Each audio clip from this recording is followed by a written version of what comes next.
আলাইকুম। আশা করি সবাই ভালো আছেন। তো দেখতে পাচ্ছেন যে আমার ফার্মের যে আপনার যে নিপল দিয়ে দিলাম। তো আজকে বয়স হচ্ছে 10 দিন, সেই জন্য আমি নিপল দিয়ে দিলাম। এতে আপনার যে মুরগির খাবার খাইতে, পানি খাইতে অনেক সুবিধা হবে। আর ঘরটা আমি অনেকটা বড় করে দিছি। আপনারা অনেক দেখতে পাচ্ছেন যে আগের থেকে প্রায় অনেকটা বড় করে দেওয়ার কারণ হচ্ছে যে বয়স অনুযায়ী আপনারা যদি বড় না করে দেন তাহলে বাচ্চা চাপাচাপি করে বাচ্চা মারা যাওয়ার সম্ভাবনা থাকতে পারে। সেক্ষেত্রে আপনার অনেক লসের সম্ভাবনা হতে পারে। আরেকটা সমস্যা হচ্ছে যে বাচ্চা ওজনের ক্ষেত্রে অনেকটা সমস্যা হতে পারে। আপনি দেখবেন যে যদি অল্প জায়গার মধ্যে বেশি রাখতে চান তাহলে ব্রয়লার মুরগির যে ইয়াটা আছে কোয়ান্টিটি তাদের হচ্ছে আপনার যে 1.5 ফুট করে রাখতে হয়, মানে স্কোয়ার ফিট করে 1.5 ফুট একটা মুরগির জন্য জায়গা লাগে।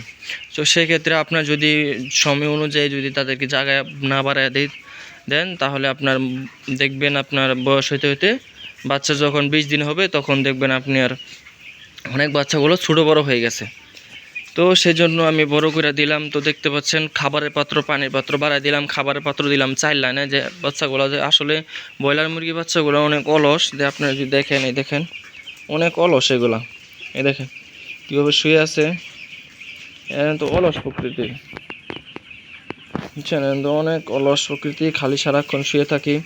আপনি যদি ধাওয়ান দেন, যদি আপনি তাদেরকে একটু ধাওয়ান দেন তাহলে দেখবেন উইটা আবার খাবার খাইতেছে। আপনি যদি তাদেরকে দাওয়ান না দেন, যেমনি আছে এমনি রাখেন, দেখবেন এইভাবেই শুয়ে আছে, বুঝছেন? তো এটা হচ্ছে তাদের রীতিনীতি। তারা হচ্ছে খুবই অলস প্রকৃতির মুরগি। সেক্ষেত্রে আপনার তো আমি নিপল দেওয়ার সুবিধা হচ্ছে, আপনার তো অনেকে চিন্তা করে যে নিপল দিয়ে দিলাম এগুলো নিপলে পানি কম খায়। আসলে এরকম কোনো কিছু না, নিপলে ঠিকই পানি খাই। আমি অনেক ট্রাই করছি, আমি প্রায় 5 বেজ 6 বেজ ধরে নিপল দিতেছি। আসলে আমার কোনো ওজনে কোনো তারতম্য আসতেছে না, সুন্দর ওজন আসতেছে। তো আমি পাশাপাশি আরেকটা কাজ করছি, হচ্ছে যে ব্রয়লার ফার্মিংয়ের ভিতরে যে কোয়েল পাখির একটা খাঁচা বানাইলাম, খাঁচা রেডি করছি যে মাচায় পালন করার জন্য।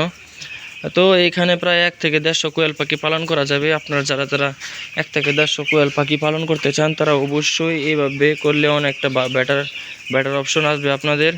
তো এইটা কিভাবে করলাম, কি করলাম না করলাম সব কিছু আপনার বিস্তারিত একটা ভিডিও আসবে ইনশাল্লাহ।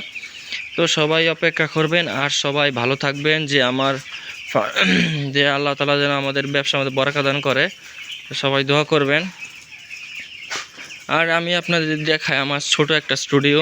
তো গরিবের স্টুডিও যাই হয় আর কি, এটা হচ্ছে আমার গরিবের স্টুডিও। এখানে বসে আমি ভিডিও এডিটিং করি, বুঝছেন? আর এই জায়গায় আমি থাকি। তো দেখতে পাচ্ছেন যে আমি এখন হচ্ছে দুপুরের টাইম, দুপুরবেলা হচ্ছে আমরা এই ইয়াগুলা করি। তো অলরেডি আমার খাবার দেওয়া আছে, পানি দেওয়া আছে, বুঝছেন? আর এখানে পানি কমে গেছে, তো আমি যদি দেখাই ভিতরে পানি অনেকটা কমে গেছে, বুঝছেন? তো সবাই দোয়া করবেন, ভালো থাকবেন। আর যদি আমার ভিডিওটা ভালো লাগে আপনাদের কমেন্ট করে জানাবেন কেমন হলো। আর সবাই আমার ইউটিউব চ্যানেলটা সাবস্ক্রাইব করবেন আর জানাবেন।